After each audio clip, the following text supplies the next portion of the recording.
मेरा नाम अर्श है। मैं पहले हंसता था, गाता था, दोस्तों के साथ वक्त गुजारता था। दुनिया में मेरे लिए जो जीने की सबसे बड़ी वजह थी वो थी मेरी मोहब्बत मायरा। ऐसी लड़की जिसको मैं अपनी जिंदगी से बढ़कर चाहता था, जिसके आगे मुझे मेरे दोस्त भी दिखाई नहीं देते थे। मायरा मेरी जिंदगी मुकम्मल करती थी। इसकी बातों में जिंदगी थी, इसके ख्वाबों में मैं खुद को देखता था। लेकिन एक दिन मायरा ने किसी और का हाथ थाम लिया और मुझे ये कहकर छोड़ गई, तुम बहुत अच्छे हो मगर तुम्हारे साथ जिंदगी नहीं गुजर सकती। ये जुमला मेरे दिल में तीर बनकर पैवस्त हो गया। मायरा की जुदाई में बर्दाश्त नहीं कर सकता था, इसलिए एक दिन मैंने खुदकशी का इरादा किया। लेकिन मेरे वो दोस्त जिन्हें मैं मायरा की वजह से इग्नोर करता था, उन्हीं दोस्तों ने मुझे खुदकशी से रोका।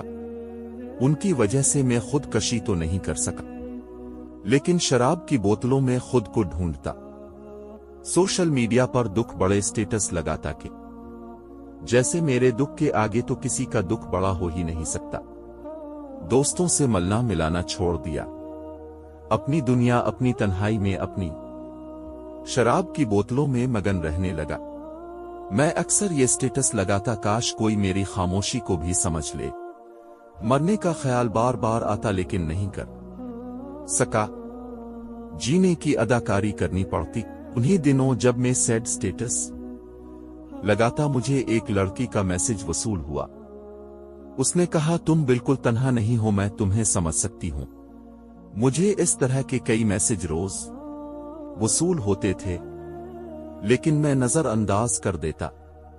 मैं नहीं चाहता था कि कोई भी मुझ पर तरस खाए, और ना मैं किसी से बात करना चाहता था। वो लड़की जिसका नाम खुशी था, वो खुद एक जहनी मरीजा थी। डिप्रेशन से लड़ रही थी। रोज मेरे मैसेज देखकर मुझे तसल्ली देती, शायद मुझसे बात करना चाहती। पहले मुझे लगा कि मुझे इस के मैसेज का जवाब देना चाहिए।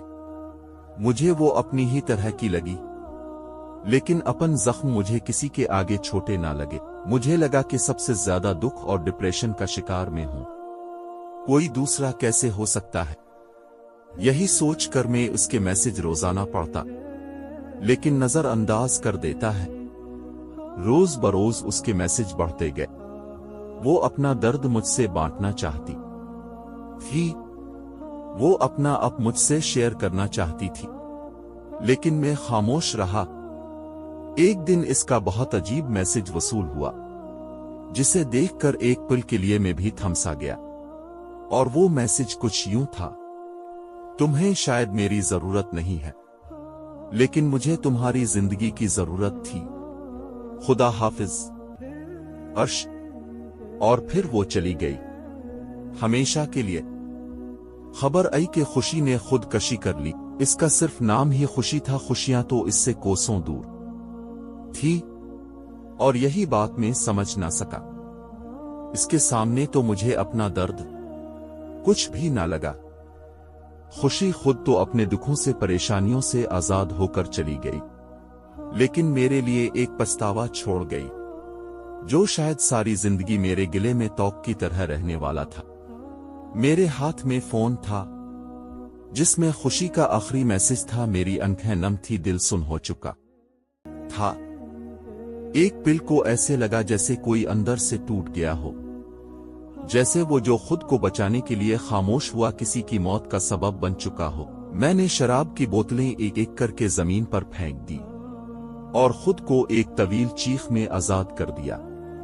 खुशी मर चुकी है और मैं जिंदा हूं, मगर अंदर से तो मैं भी मर चुका था। कभी कभी किसी का एक मैसेज हमारी जान बचा सकता है, और कभी हमारी खामोशी किसी की जान ले सकती है।